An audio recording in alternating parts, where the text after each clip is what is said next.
gentlemen, let's get ready to rumble! Do I know what's going to happen? No, I'll guess. But We win one tomorrow. That's called a winning streak.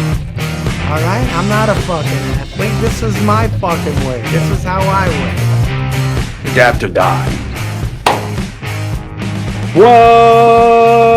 What's happening, everyone? Welcome into another episode of the A+ Sports League podcast, Golf Edition. We get the 2021 Waste Management Open, picks, predictions, DraftKings scoring. I'm your host, Matty Maitai. With me, as always, is Chris O'Neill. What's happening, Chris? What's going on, Matt? Had a wonderful weekend out at Torrey Pines. We got to see golf's latest villain take down the championship out there at the Farmers Insurance Open. Patrick Reed. Wow, what a Sunday. What a Saturday into Sunday.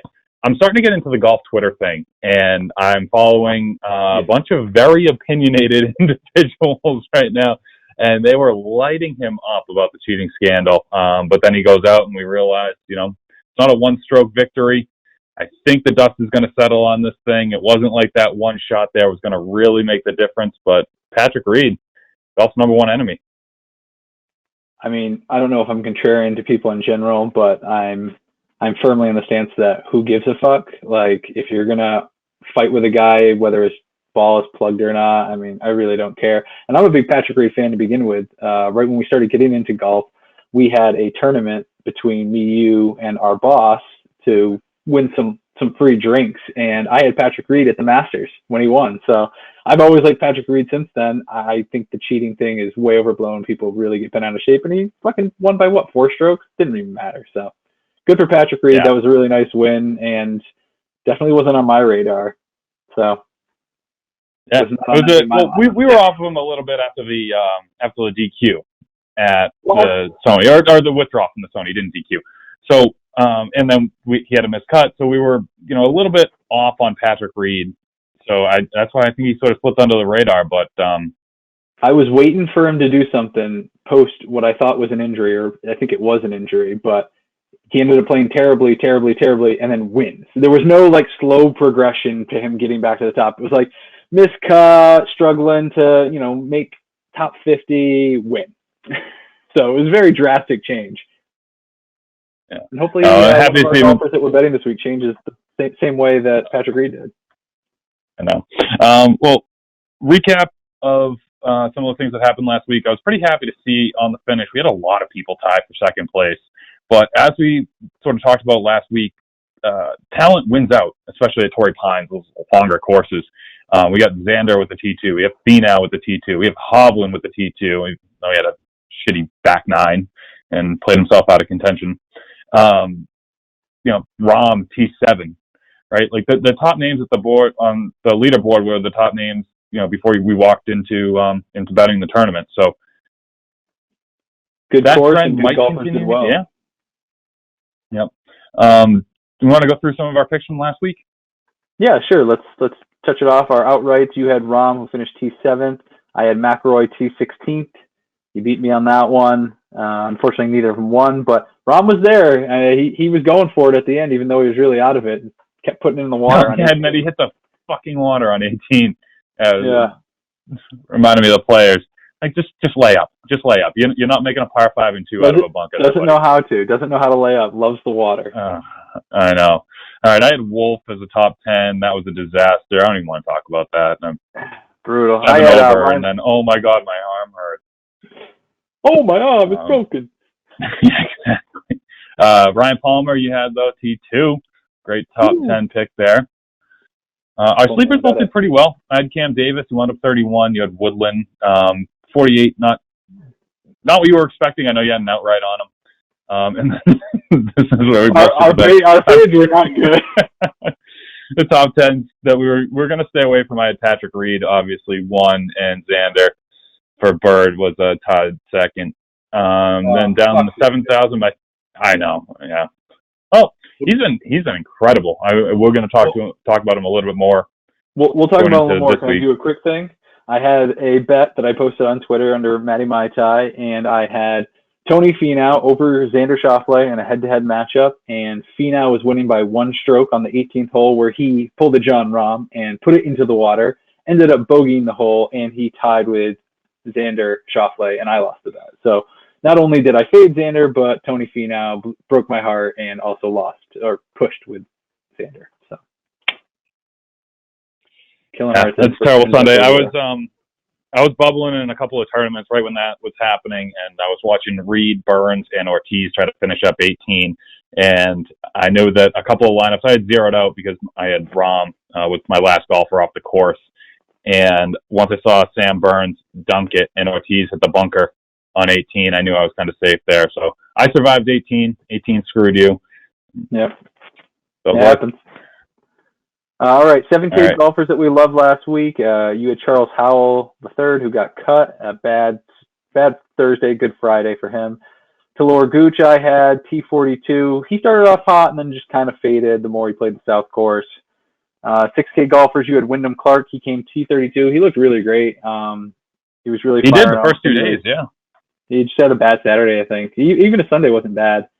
And then I had Kevin Streelman, T37. Not bad for 6K golfers, Chris. I think we found some good ones.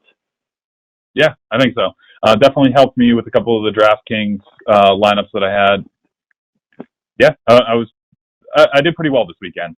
I got into some of the round scoring, rounds 2, 3, and 4. Wound up being pretty successful with some of the double ups. Had Sepp Straka in some lineups on Sunday, and he was 7 under. He didn't finish very well, but for a single day tournament, definitely helped me out. Yeah, I think an area we both some of those. Well. Oh, sorry. Go ahead. That's all right. I was posting some of those to my Twitter handle at ChrisPicksGolf, just as a preview to the day, and let you know who I'm on leading into each round. And yeah, Sepp Straka was one of the guys. Luke List snuck up on me, but Molinari was somebody that I had my eye on, didn't wind up playing. Another guy who crushed it on Sunday.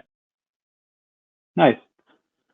Yeah, I think both of us did really well with showdowns this week. I know I won all 3 showdown tournaments I had, and you won quite a bit as well. I think I will also start posting some in-tournament stats at my Twitter handle at Matty Maitai, similar to what Chris is doing, just to give you some guys that were on day-to-day, not just pre-tournament, and I think it'll help you out throughout the weekend, make up for some of your other losses. So definitely saved me. Okay, you want to jump into this week's Waste Management Phoenix Open? Yes, sir. Let's do it. This is one of my favorites. All right. Yeah, this is typically one of the more exciting golf tournaments of the year. In addition to closing out on Super Bowl Sunday as sort of a lead-in, the golfers tee up a little bit earlier on the Sunday to get the final round in as sort of the pregame festivities are going off. It's one of the rowdier tournaments. They're going to have fans there this year for the first time since COVID really started on the tour. It's not going to be as rowdy as you typically see it with the raucous 16th hole par 3. I feel like some shirts still may be lifted. We'll see. Yeah, I think the drunks are going to stand out a little bit more dramatically here when there's less of a crowd to sort of hide behind. Yeah, you're going to hear those voices, hear those hecklers, but I feel like it's going to be a good time. 16? Yeah, maybe. I mean, 16 holds like 16,000 people or 20,000 people or something stupid like that, and they're letting like 5,000 in. So I think the gallery might just follow the players the entire time. I don't know what it's going to look like. Yeah, could be. Yeah. I do really enjoy this tournament. It had that moment when I throw it on Thursday morning. So it's 7 a.m. in Arizona when they're teeing off, when the first groups are teeing off, and there's this 50-year-old guy standing behind some, sea-level golfer with a beer in his hand, smoking a cigar, living his best life out in Arizona. I just love that imagery, and that's the type of attitude that the fans have going to this thing. So it makes it fun to watch, knowing that it's a really great atmosphere. And this was after the Kobe thing last year, where Tony Finau changed his jersey going into the 18th hole, got the crowd going for that. So there were a lot of tributes to that last year, is one of the takeaways that I had. But this is at the TPC Scottsdale. It's in Scottsdale, Arizona. It starts on Thursday. It's a par 71, 7,250 yards. It's a Tom Westcott design, and he was in the news recently. Had a cancer diagnosis, but we obviously wish him well from the podcast. Prayers. Yeah, exactly. This is a desert course.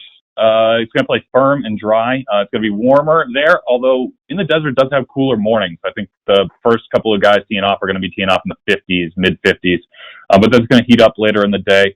The rough is going to be negligible. You're going to have areas of concern if you do miss the fairway, but you're going to be hitting out of that native area crap that you'll typically rough, see. You mean the desert? Yeah. It's mostly mixed grass. It's classified as Bermuda on the PGA's website, but it's just a mutt style of grass. Yeah, the fairways and Bermuda. and the fairways, they're open, but they're firm. They have longer rollouts. This course does feature some of the longest drives on tour. I think it's in the top 5, and it's because of the fairway styles and that you get some decent rollout on the drives. There's water on select holes. The most notable one you're going to see is the par 4 17, which is the reachable par 4, which is part of that exciting stretch where there's a reachable par 5 on 15. You have the stadium course on 16, and then 17 is the drivable par 4, where this is where you see the golfers make their charge leading into the final round and that lead up to the Super Bowl. It was pretty exciting watching Finau and Webb go at it last year. And that 17th hole is going to play similar to the 15th at the Travelers. I know Matt and I paid a lot of attention to that because he had some money on DJ last year and won a good amount of money on DJ last year. The Travelers at TPC Highlands in Connecticut. Some notables.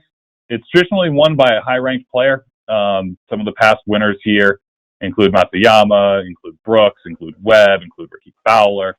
And when the winners come, they're usually a top 25 player. You're not going to have the randoms come. And then notable winning scores, they tied at 17. Webb Simpson and Finau did last year. But you're going to see numbers in the teens, basically at the top of the leaderboard. Yeah. Very low scoring one. A lot of birdies are to be had here. As Chris said, it's a tournament where a lot of guys kind of get their first win almost, but it's all guys that have been making strides on tour. It's all guys that are usually finishing in the top 10, top 25 tournaments. So it's not like too many Andrew Landrys come out and win this kind of golf event. So I think we're going to be focusing a lot towards the top end of the board, especially for the betting market. But even for DraftKings, try to get some guys that have a lot of win equity. Golfer profile here. It's kind of a mixed bag of tricks. It's a medium to long course. Approaches are very important. Proximity 150 to 175. Around the green game, not too important, but it depends if you get behind a cactus or if you get stuck in some sort of desert rocks. I know that really messes things up.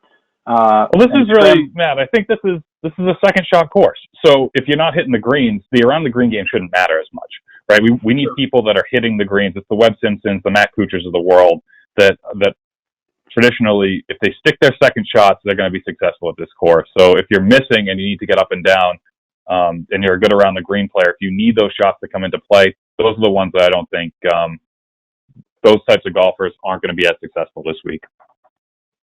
Touche. All right, you want to just jump into the board? Yeah, we can do that. Do want to add one more thing though about putting. Putting is going to be pretty important this week. When Ricky Fowler won here, he gained about 9 strokes putting. I mean, when that happens pretty much anywhere, you're guaranteed to win. So putting is something that we're going to have to factor in, see if it's well on Bermuda or that mixed bag of whatever the fuck green they're going to be playing on. You don't want Ben Ann? I actually don't jump the gun. I do kind of like Ben Ann. That's what I mean. I think the putting, we're going to say it's important, but then I feel like we're just going to pick guys that aren't great at putting. Par for the course. All right. So let's take a look at the top of the DraftKings order here. Just sorting by guys that are over 10,000. We have 5 in the field right now, and this is 5 of the bigger names that you can expect at this tournament. We got John Rahm leading the way at 11-2, Xander Schauffele, Justin Thomas, Rory McIlroy, and Webb Simpson.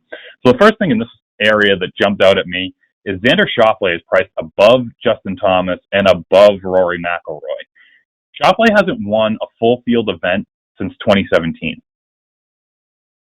He has 5 top 5s in his last 7 starts. He's hot as hell. He's playing some fantastic golf. And last week, when he was expected to miss the cut, because that's just what he does at Torrey Pines, He winds up coming T2nd. So Schauffele's playing some of the best golf of his career. He's 4th in the world golf rankings. He just doesn't win. So he's priced at number 2. I don't know what to expect out of him this week. I mean, he is due. We need a W out of him soon. His last win was 2019 Tournament of Champions, which is a 30-man field. What do you think this week, Bird? Yeah, I see what you're saying about Xander Schauffele. The top of the DraftKings board is kind of the same with the betting board. Rahm 6.5 to 1, JT 8 to 1, Xander is 9 to 1, third favorite, which kind of plays into your narrative. If DraftKings I get, because he's going to score a lot of points, he has a lot of second place, a lot of top fives, can score a lot, but outright wins, I don't know. At 9 to 1, that's kind of insane. Rory's 11.5 to 1, and Webb is 15 to 1. So it's the same kind of big dogs all getting favored here. And even when I pulled up my custom stat model, 1, 2, 3 is Rahm, JT, and Xander. I don't think any of the three have had a worse than 17th finish here. I know JT has a miscut, but Rahm has, I think, 3 top 15s. Xander has 3 top 16s, and JT's last 2 here is top 3. So it's hard to argue against any of them. It's really pick your favorite and try to find a little value, see if it fits in your lineup, because all 3 of these guys are going to be competing for sure. And then I like Rory, but he's never played the course. So yeah, I think out of all the people that are priced above 10,000, I'm off on him. I was on him last week, and he couldn't make a putt, and it was some classic Rory struggling type of plays. He'll miss the fairway, he'll hit a beautiful second shot within 4 feet of the hole, and then he'll rim it out and sink it for par. So when Rory is on, and Rory is the best golfer in the world, he's approaching and he's sinking. He's covering up for a lot of his mistakes, and I feel like there's maybe 1 or 2 parts of his game that aren't at exactly 100% right now. So I don't like him as the 4th priced golfer in the field, especially coming into the course and playing it for his first time. Yeah, and then Webb Simpson. I mean, we haven't mentioned him yet, but defending champ. He has a great course history here, good on the short Bermudas. I mean, Webb could easily pull this out. I think his last finish was 4th at the TOC, Sony? At the Sony. Yeah, he was 4th at the Sony. 4th at the Sony. So, good form. Good form. 2020 was probably one of the best years of his career. He multiple top 10s. He had a couple of victories. He won at the RBC. He won at the Waste Management, like we said last year. It's kind of hard to dislike any bit of Webb's game right now. He's putting very well.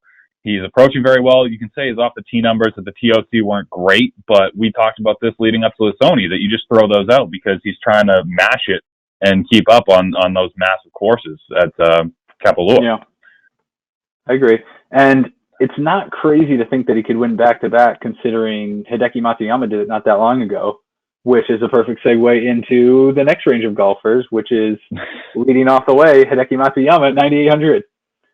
Yeah, in the 9,000s, we got Hideki, we got Berger, we got English, Palmer, your guy, Scotty Scheffler, who had a beautiful, beautiful Friday if you were favoring Scotty Scheffler. Yeah. And then down at 9,000, somebody who is moving way up in the price rankings is Will Zalatoris. So Big Willie we D. can start at the top, but I feel like you got a little bit to say about Hideki after last weekend. I mean, he burnt me completely, and it just started on Thursday. Couldn't hit a single fairway, which is kind of weird for Hideki because off the tee and approach is usually his game, but he was just all over the place. I felt like he was hitting out of a bunker 90% of the time.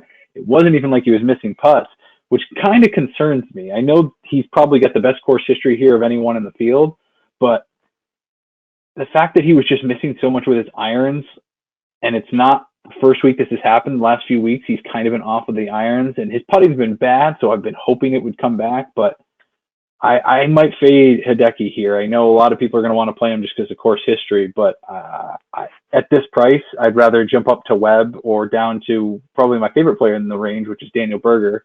And I'll let you talk a little more on this, but he is one of my early outright bets, and I also put a top 5 on him. Yeah, I love Daniel Berger. I love Daniel Berger this week. I think he fits the golfer profile very well. He's been hot, very, very hot of late. He's somebody who had a great end of 2020. I feel like we talk about him every single time. Fantastic ball striker. He hasn't had a top 5 since August at the Northern Trust, but he's consistently right around the top 20, 30. He was 17th at the Zozo, top 10 at the Tournament of Champions. His last time out, he was 7th at the Sony. He plays these shorter courses well. He's trending in the right direction. His strokes gained are above his career average. His putter has come along very nice recently. He's putting almost 2 strokes per round above his career average. Daniel Berger as the 7th priced golfer in the field, I kind of like him, and I could see myself starting a lot of lineups around Daniel Berger. Yeah, I get that. And this is kind of the tournament that kickstarted his immaculate 2020. Last year, he kind of had a nice rebirth, and it started here at the Waste Management, where he came 9th. After that, he got a 5th, a 4th, a 1st, and a 3rd. So he kind of went on a run here. I think this course kind of plays into his style. He's good at everything while not being great at anything in particular. And he's good on Bermuda, so I feel like he really knows these greens really well. I mean, in his history, he's got a 9th, 11th, a 7th, a miscut, a 10th, and a 58th. So 4 finishes out of 6 in the top 11. He's gained strokes putting in all but one of those tournaments. So I think he knows the course well. He's hot. I think this is a good tournament to use him. Yeah, I agree. What do we make of Ryan Palmer?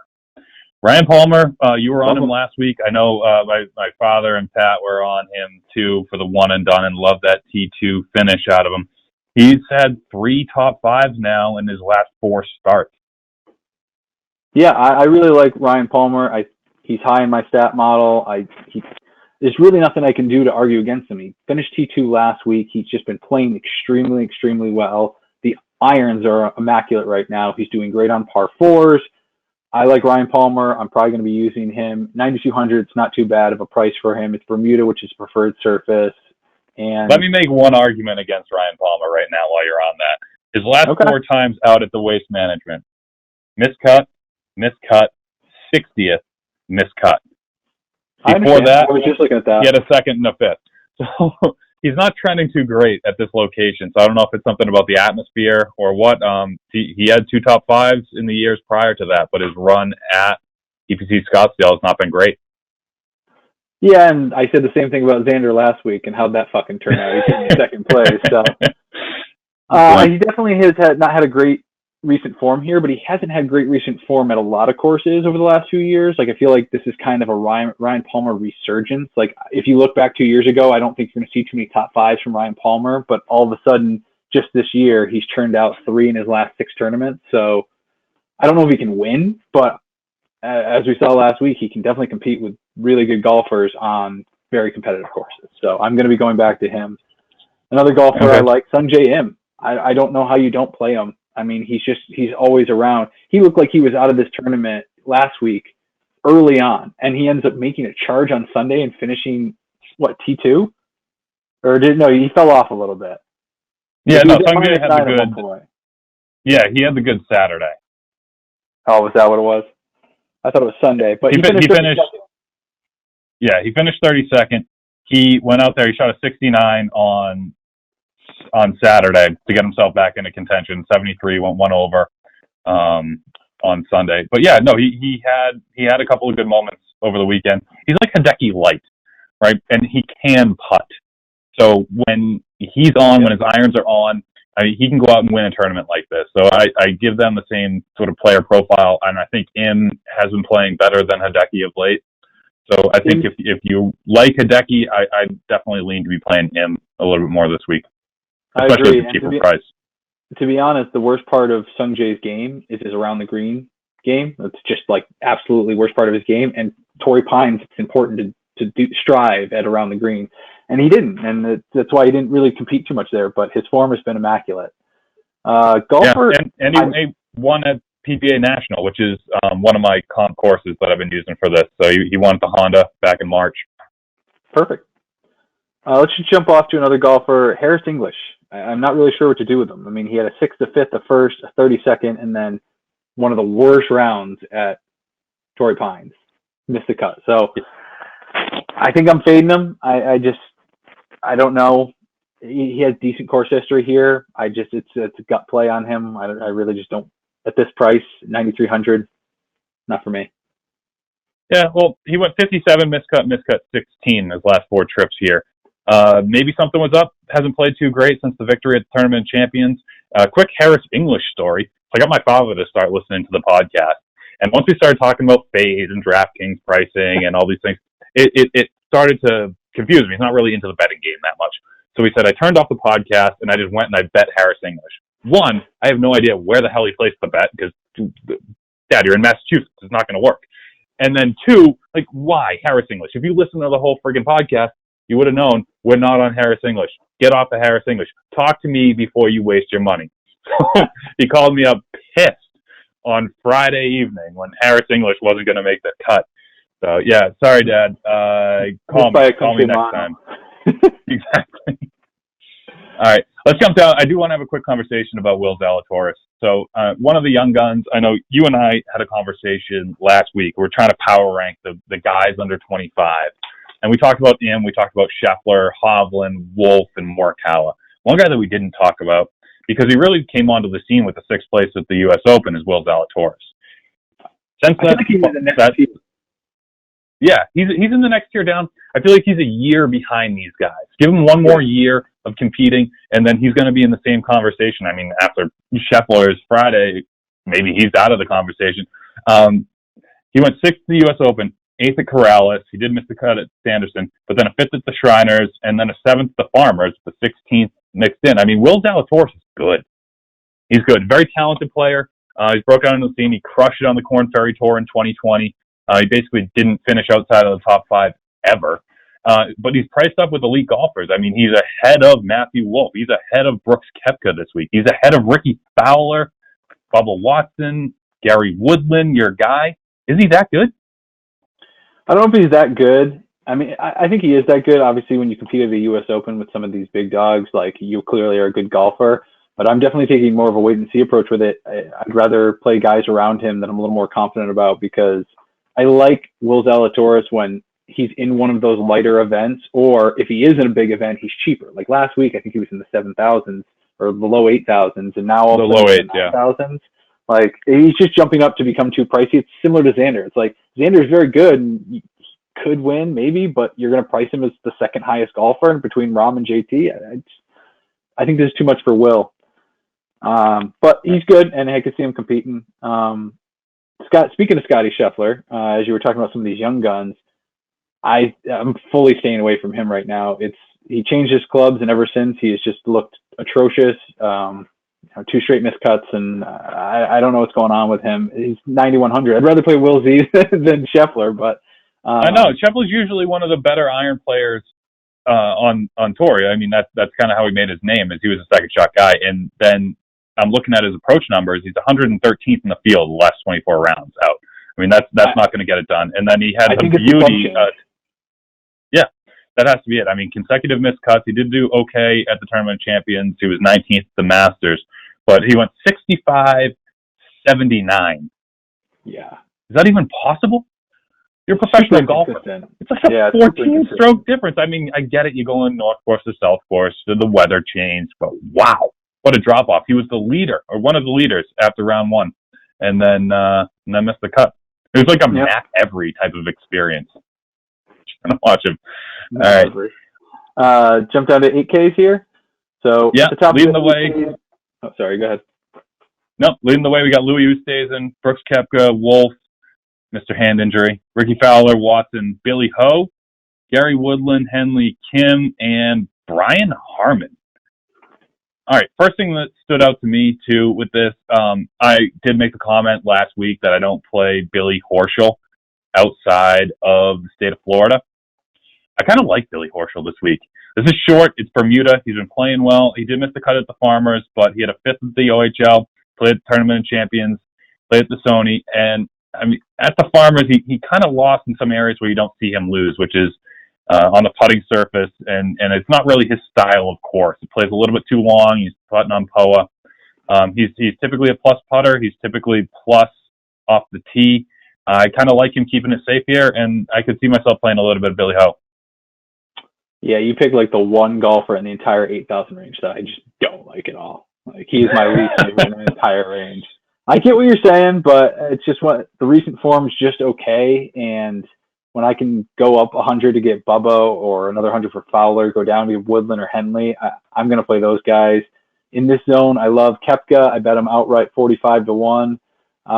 Wolf, I'm scared of because of the injury, but if he's fully healthy, I think this is a great course for him. I'm going to do a wait and see with that.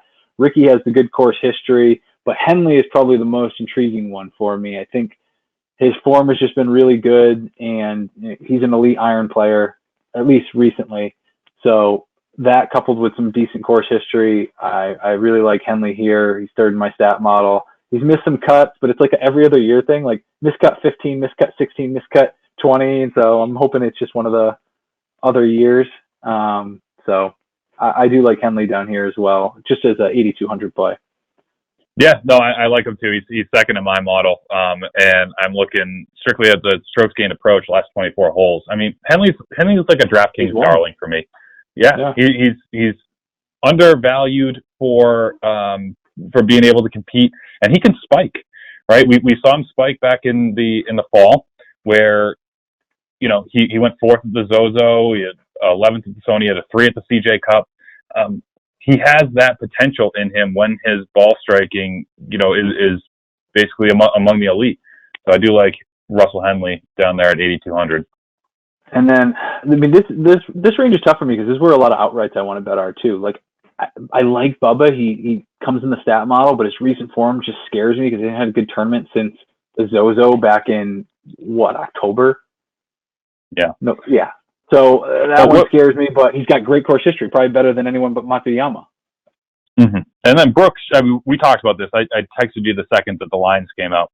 Brooks is an auto bet. I think I saw him at 50. You got him at 45.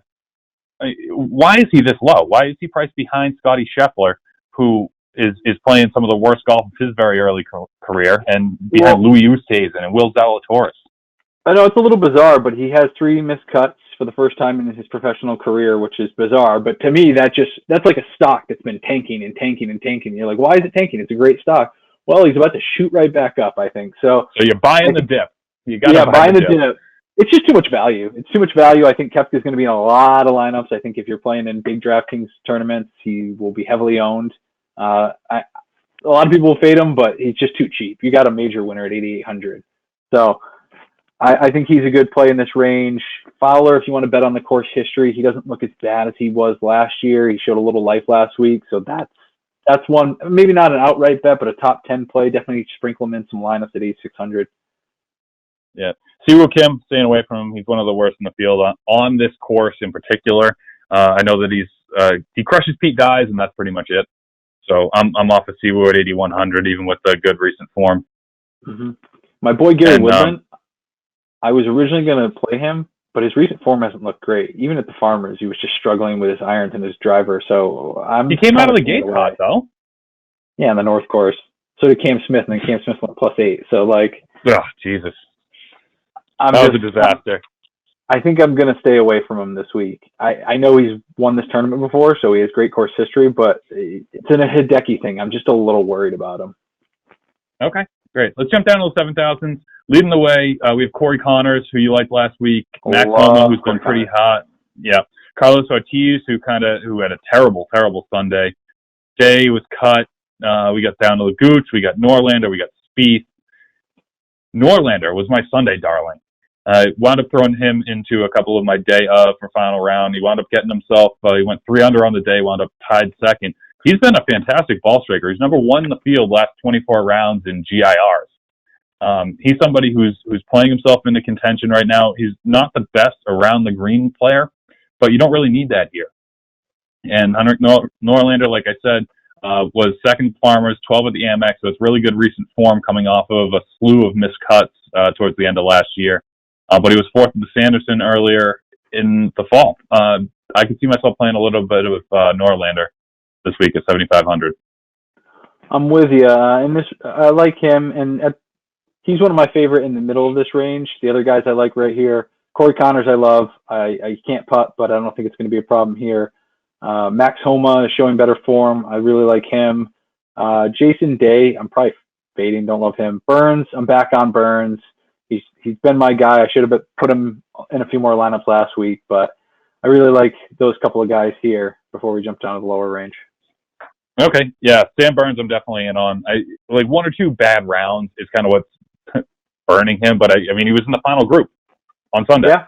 right? So and we were high on him the week before. Yes, he had that bad Thursday, but then crushed it on Friday. So I could see myself playing a little bit of Sam Burns. He's a fantastic ball 85 to striker. 1. 85 to 1. He's the best off the tee guy last 24 rounds. He's fifth in ball striking. He's third in proximity, 175 and above. So I don't know if those shots are coming into play, but I feel like Sam Burns he's just striking the ball very, very, very well. If he can catch a hot putter, put him into contention again. I agree. All right, lower half of the 7,400. Starting off, we have Zach Johnson. I'm not going to name everyone down here, but just a couple of names that I have starred that I like. With Brandon Steele at 74, Emiliano Grillo at 73. Again, striking the ball well. Ben Ann also at 73. Down to Sebastian Munoz at 71. Adam Long at 71. My guy from last week, Wyndham Clark. EVR, Charlie Hoffman. And, I mean, that's it for people that I like. Chez Reavie is at 7,000. He lost in the playoff here a couple of years ago. So he's another guy that we could talk about. Yeah, I like Brendan Steele. I've just been on the Steele train lately. Really like him. Ben Ann has competed here, and I think if he just isn't terrible at putting, he'll do well at this course. Adam Hadwin, I kind of just have a feeling he likes the desert, like dry air, good kind of golf. Luke List looked great last week for Luke List at least, and is still stroking it off the tee. So I think that's a good one. Sebastian Munoz. 7,100. I mean, not long ago, this guy was competing, and I was betting top fives and outright. So I'll definitely see myself going to him. Chez Reavie, definitely like. He's an Arizona guy. It's a local course for him, so he could be a good play as well. Those are the guys I like.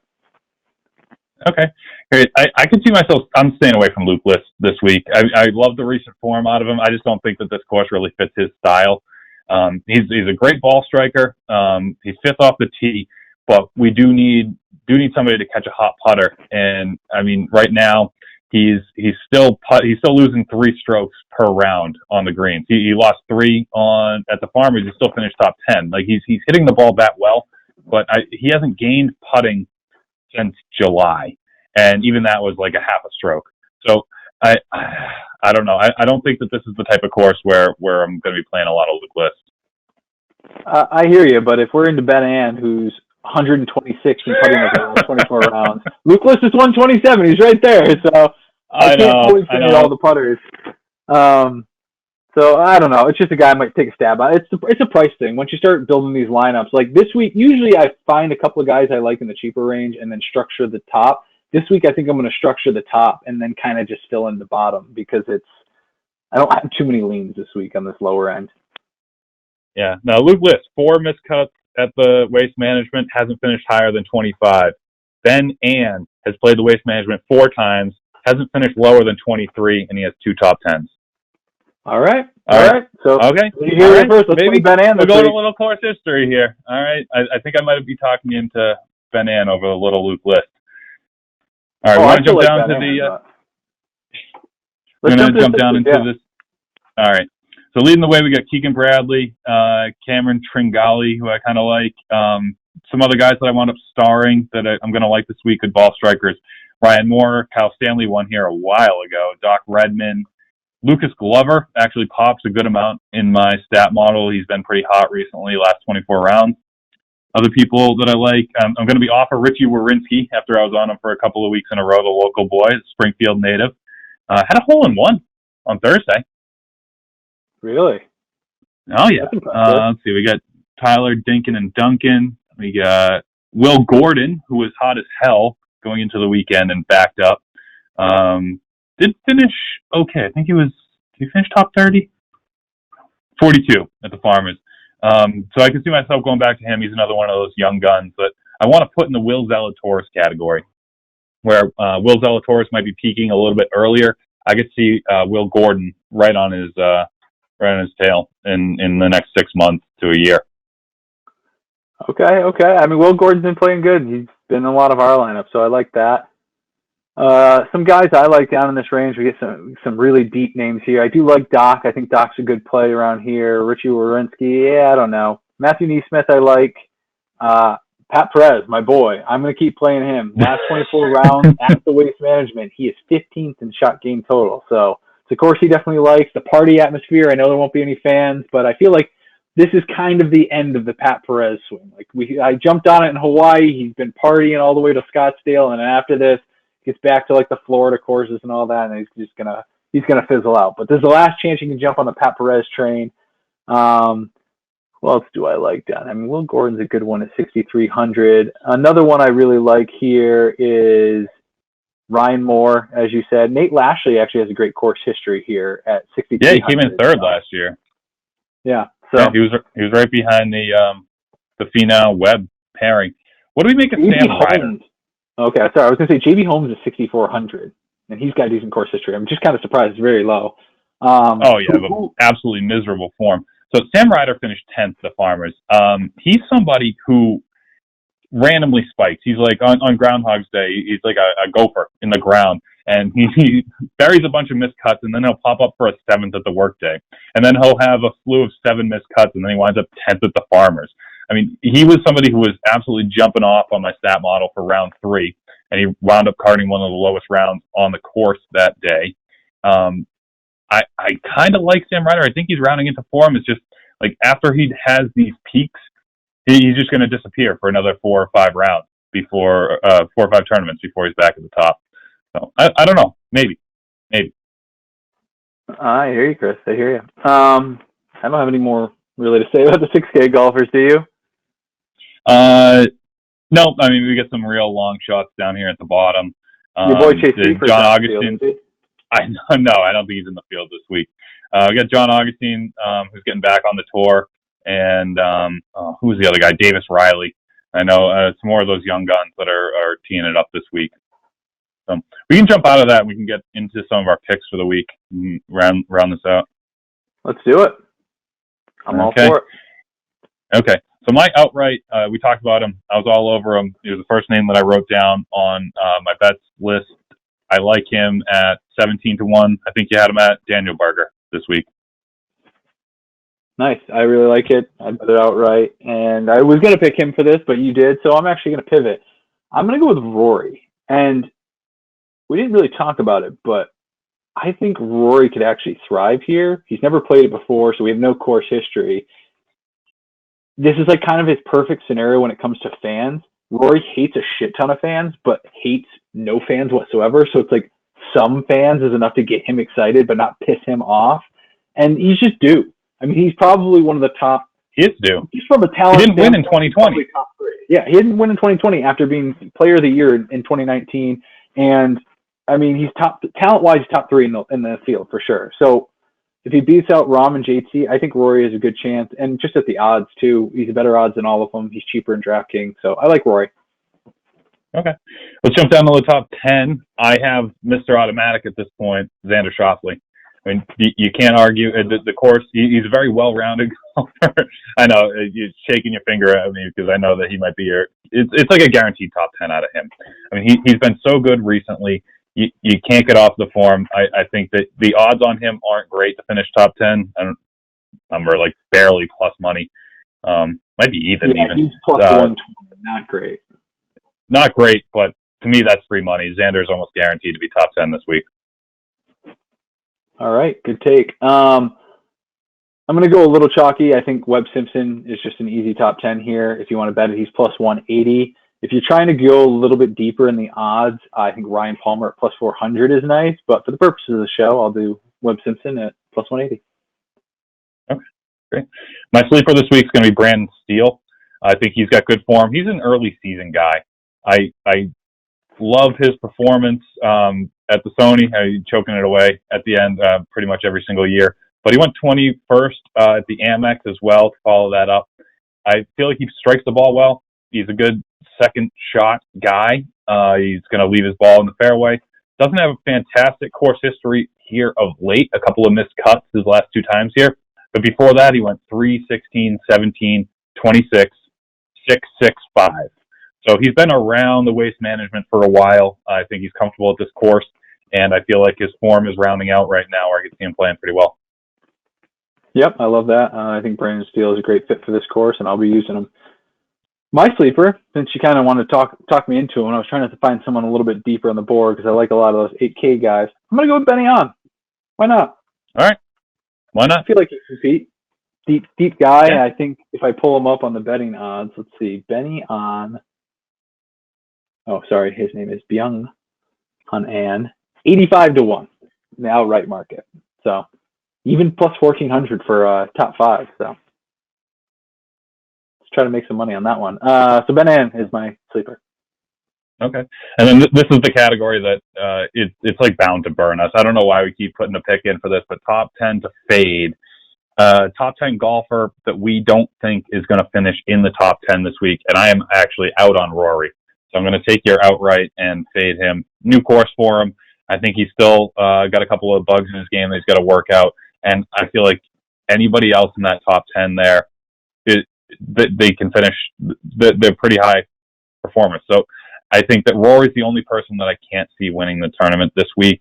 All the other names, the Rahms, Bergers, Xanders, Webbs, I see them maybe having a better week than Rory.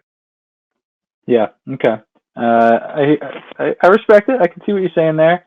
There's two people I'm debating between. It's Hideki, who is the course horse here, so I don't really want to do that because then he'll just burn me 2 weeks in a row.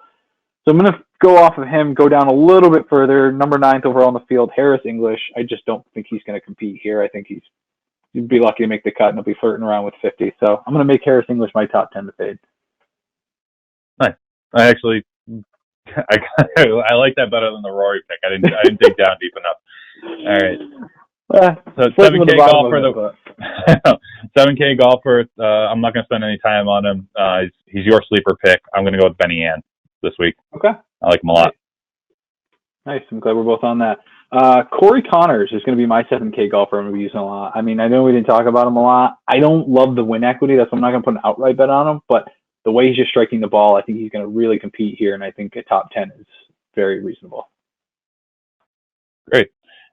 All right. And then the 6,000 golfer that I like is going to be Harold Varner. He's been playing very well recently. He's typically a pretty good ball striker. He's 16th in the field in the last 24 rounds. And I just think that this kind of fits his type of course. He was very low ownership at the Farmers. He doesn't really play those longer courses well. He had a couple of missed cuts recently, but before that, he had a 13th at the Shriners, 15th at the Houston Open, and the 7th at the Wyndham. I can see myself playing a good amount of Harold Varner this week just because of the strong ball striking. He did miss the cut last time here at the Waste Management, but before that, he was top 10.